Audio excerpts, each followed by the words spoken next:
Recently, I was introduced to an art form that I had never seen or heard about before. The design of it was so interesting, I knew immediately there had to be an unexpected story behind it. Now, I was just looking at pottery pieces, vases, and bowls, but this particular art form is from Japan and it's called kintsugi. Now, most of us, if a pottery piece falls to the ground and shatters into multiple pieces, we just throw it in the trash. It's upsetting, but it's broken. It's worthless. But with kintsugi, they take those broken pottery pieces and they put them back together again and they seal the cracks with liquid gold. It's right there in the name. Kin means golden and tsugi means repair. Now, these gold veins in this newly crafted pottery piece, they serve three purposes. One, they actually make the piece stronger. It's a lot harder to destroy gold.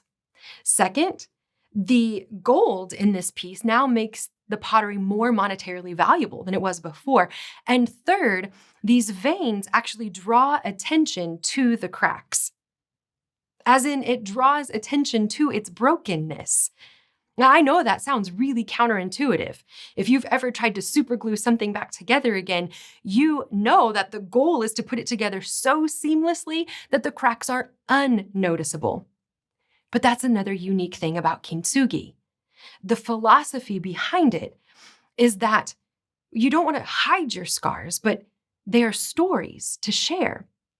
The idea that if you can embrace the brokenness, you might find something beautiful. Now, I don't think I would ever think of a process like that on my own, but I can tell you it's breathtaking. Now, in our first session together, we talked about one of the expectations for coming to the book of Ruth is that it's a story all about love. It's a warm and inviting tale of adoration and affection. But what if it's not just a love story? What if it's also a grief story? What if Naomi is not just a supporting actress here, but what if the story of redemption is written in her wounds? Now, I understand the impatience of wanting to get to the good part, but we would be remiss if we didn't just spend a little bit of time here in these first few verses. We can learn a lot from Naomi's losses. Primarily, if we skip over the gravity of grief, we will miss the impact of the glory of God.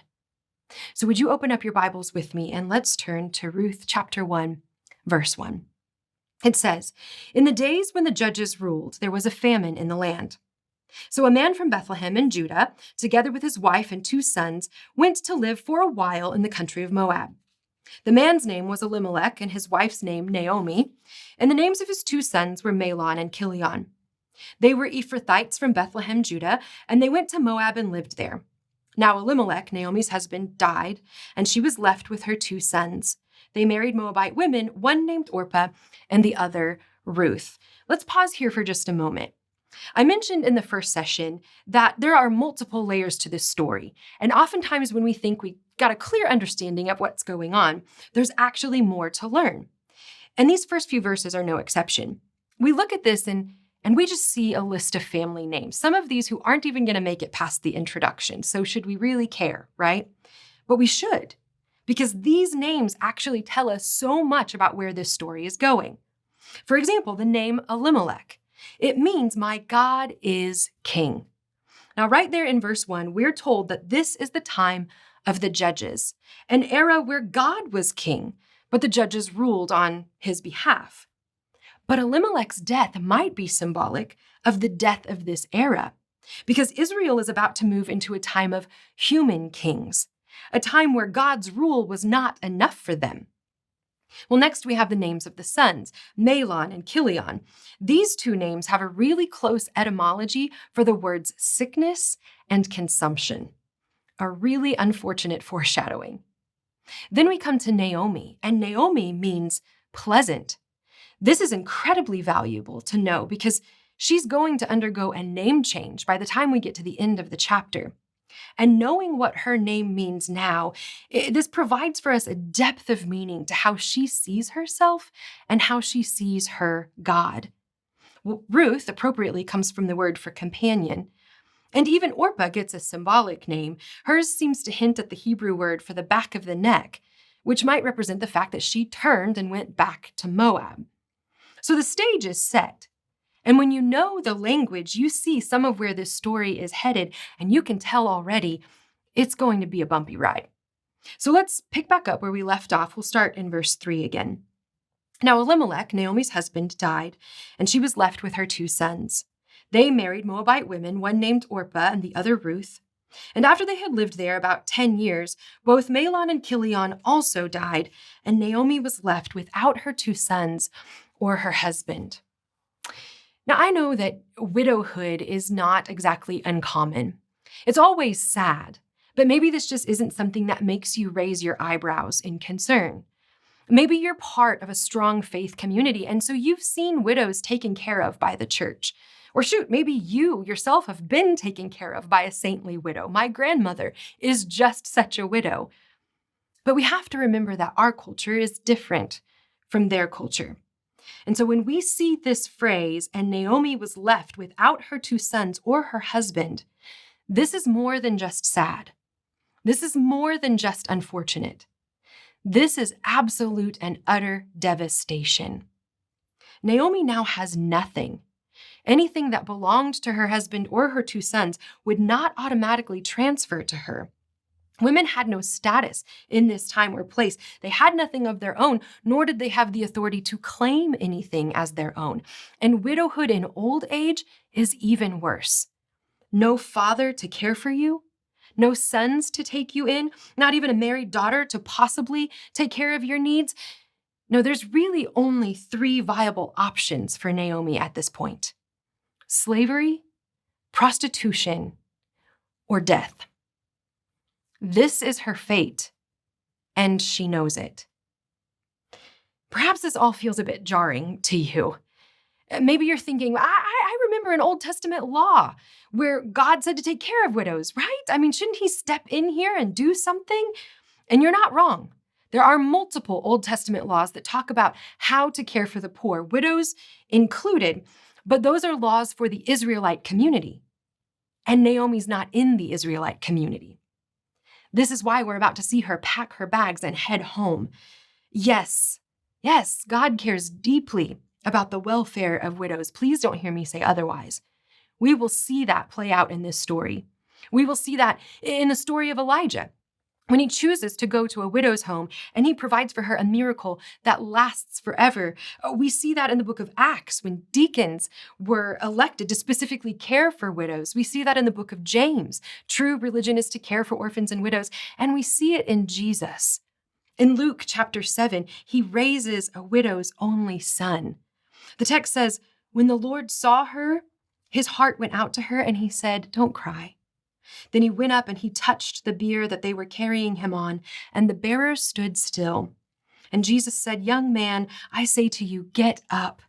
And the dead man sat up and began to talk, and Jesus gave him back to his mother. You see, knowing this woman's fate and having compassion on her, Jesus raises the son of the widow in Nain. And in doing so, he resurrected 2 souls that day. Absolutely. God most certainly cares about the well-being of widows. But God also expects his people to care about the well-being of widows. He has given them laws, and he's given them examples to follow. The question for Naomi now is, will they? And so in verses 6 and 7, we see that Naomi has caught wind that conditions back in Judah are much better. The famine has lifted, and since she clearly has nothing in Moab, she thinks it's time for her to return to Bethlehem and try to find provision. And so both Naomi and her daughters-in-law, they prepare to move. But somewhere along the road, Naomi has a change of heart. And right here in verse 8, we have the first of 3 sets of dialogue between these women. Here's what it says. Then Naomi said to her 2 daughters-in-law, "Go back, each of you, to your mother's home. May the Lord show you kindness as you have shown kindness to your dead husbands and to me. May the Lord grant that each of you find rest in the home of another husband." And then she kissed them goodbye, and they wept aloud and said to her, "We will go back with you to your people." Now, this Hebrew word here is the word shuv. And this word really means return. This word is used 12 times in the first chapter of Ruth alone. Now, in our NIVs, we've translated this word to really fit our grammatical structure. And so we'll see it over and over again, but we'll see it take forms like take back, go back, turn back, brought back. But every time it is this word, shuv. And anytime a word is used this many times, that's significant. So what does it mean? Well, not only does it denote a physical turning, but sometimes it means a spiritual transformation. That's the way we'll see this word used in verse 16 in Ruth's response to Naomi, and even in Naomi's transformation from empty to full in chapter 4. But I don't want to jump ahead prematurely. So back in verse 8, we see this word twice. It's used as a double imperative for the young women to return and to return home to their mother's home. Now, for those of you who have read decent portions of your Old Testament, maybe this stood out to you. Because traditionally, we see young widows told to return to their father's home, where they can be cared for. But see, Naomi wants more for her daughters-in-law than to just remain widows. Now, she wants them to find new husbands, find new life. In fact, there are only 3 other times in all of Scripture where a young widow is told to return to her mother's home, and every time the context is marriage and family. It's true, women didn't have a lot of power in this day, but there was one area where it was understood she had all the power, and that was in childbearing. But clearly, this logic means nothing to these young widows, and Naomi sees that, so she decides to take things to the next level. She gets personal. Verse 11, but Naomi said, "Return home, my daughters. Why would you come with me?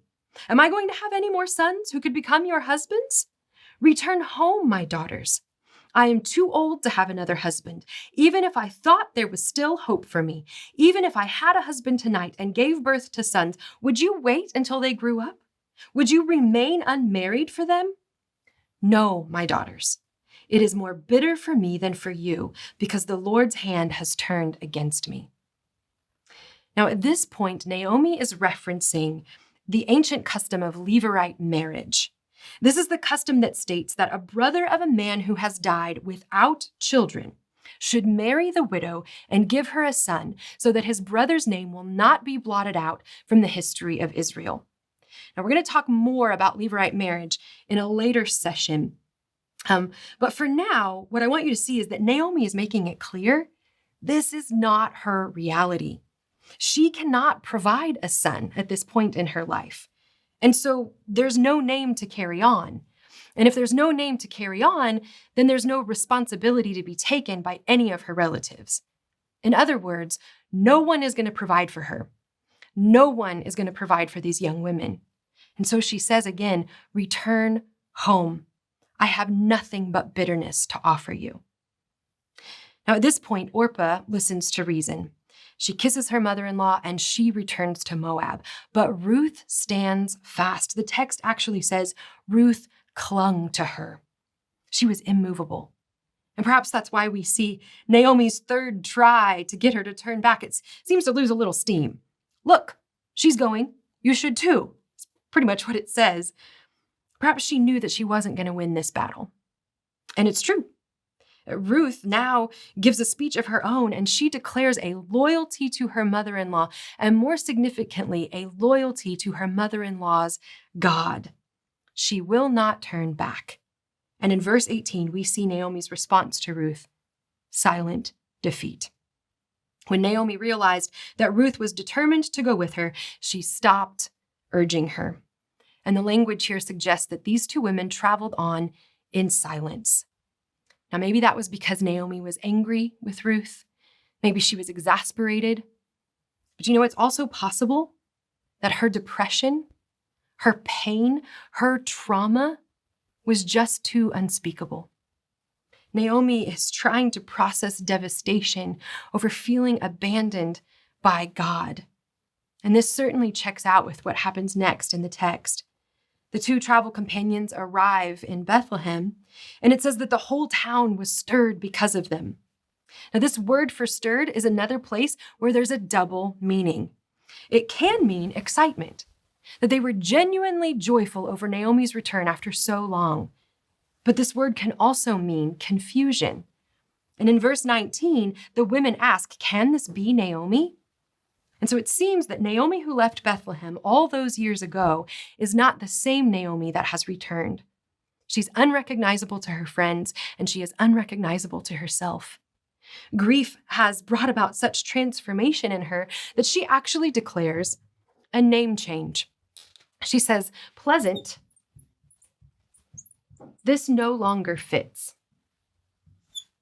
But Mara, the word for bitterness, this is how she sees herself now. And honestly, who can blame her? I mean, right here in the first 5 verses of this story, we are given a laundry list of Naomi's losses.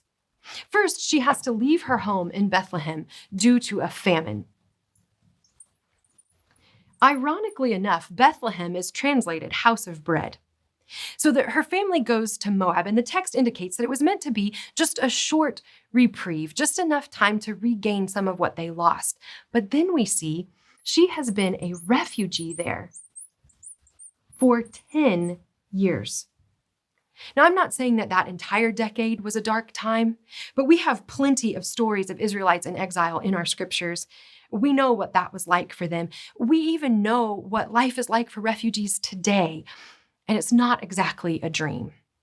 Now, within this 10 years, Naomi also becomes a widow. But the bright spot is she still has these 2 young sons. However, the only prospects she has for these sons are Moabites. Now, here's the deal. Every family tree has a shady side, right? Well, the Moabites are the shady side of the Israelite tree. Moabites are descendants of Lot and his incestuous relationship with his daughter. They are enemies of Israel. They worship foreign gods. And even in Deuteronomy 23, we see that it is Mosaic law that prohibits Moabites from Israelite worship to the 10th generation. But listen, not only would Naomi not like her prospects, but who's to say that the prospects wouldn't like Naomi?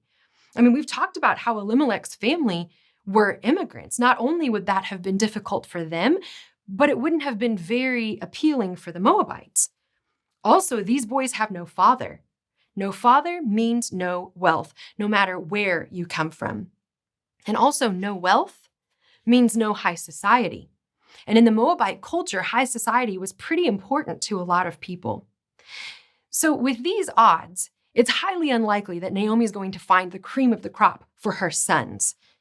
And yet, it seems like she's done pretty well with the 2 daughters-in-law that she did receive, except for the fact that they remain childless. Now Naomi's line, her family line, is hanging in the balance. And then the lights go completely out. Both of her sons, dead. Historically, connections have been made between Job and Naomi. And is it any wonder? But I have to tell you, I have actually heard people honor Job, but criticize Naomi. Now that to me is a wonder. It's almost like we have this idea that Job is this long-suffering saint, but that Naomi is just a faithless whiner. But that's not how either of their stories go. In fact, commentator Robert Hubbard, he points out that Naomi uses legal language here. It portrays her as a defendant in some kind of legal action, and she's already been found guilty, and she's been punished, but she hasn't yet been told what she did wrong. Verse 21 says this, Yahweh has afflicted me, or testified against me. The Almighty has brought misfortune upon me. And interestingly, Job says something really similar in Job 27. As surely as God lives, who has denied me justice, the Almighty, who has made me taste bitterness of soul. There it is. He says, as long as I have life within me, the breath of God in my nostrils, my lips will not speak wickedness, and my tongue will utter no deceit. Now, the end of Job's declaration here does give us the picture that he is accepting his fate, even if he doesn't understand it. that he has to believe there is a purpose that he cannot see. And honestly, I think Naomi is in much the same space. She is baffled by these consequences. She is angered over these losses. She's a bit hopeless that there could be any other ending than the one that she has already resolved herself to. But both Job and Naomi recognize this truth. God is still God. And faith, it may desire an answer, but it cannot be dependent upon one. In these moments, God's people are asked to remember that God has kept his promises in the past, and he has made promises for the future. And so even if Naomi finds herself at a present impasse, she is going to continue to practice her faith as best she can. And friends, that's all any of us can do. In his book, Lament for a Son, Nicholas Wolterstorff, he describes his grief through a set of images. He talks about light being replaced with darkness and presence replaced by absence. But as he wrestled through his devastation, he entered into a deeper connection with God than he thought possible. And in the end, he remarked that his grief wasn't going anywhere, but it was beginning to mean something. This is what he says: I shall now look at the world through tears, and perhaps I shall see things that dry-eyed I could not see. So as we kind of close our time together today, can I just remind you of something? We have a tendency to define hope as wishful thinking. I hope I get the job. I hope my team wins. If you're one of my students, I hope I pass this test that I didn't bother studying for. Wishful thinking. But we have to remember, it is imperative for our faith that we remember our reward isn't on this earth and it isn't in this life. Our hope is not temporary and it's certainly not wishful thinking. Our hope is found in a certain expectation because our hope is found in the resurrection of Jesus Christ. And Jesus' resurrection means for us that we no longer fear persecution or trials or suffering of any kind. Because every time we go through something difficult, we simply ask ourselves this question: what's the worst thing that could happen? The answer? Death. But death no longer paralyzes us because we know we will follow Jesus straight through death and into life. This is a hope that nothing can extinguish. And this is a theology that we must passionately practice in moments of peace and prosperity so that we are unwavering in moments of grief. Don't call me Naomi, she said. Call me Mara, because the Almighty has made my life very bitter. Mara. This is also a reminder. It's a reminder for the original audience and a reminder for us of the place called Mara in Exodus chapter 15. The place where the Israelites tasted bitter water when they had great need. Bitter water that eventually became sweet. The story is not over. It's not over for Naomi, and it's not over for you. So my prayer today is that your grief would lead you straight to the comforting arms of Christ. And would you just meditate on these words from 2 Corinthians 4:17? For our light and momentary troubles are achieving for us an eternal glory that far outweighs them all. Be blessed. I'll see you next time.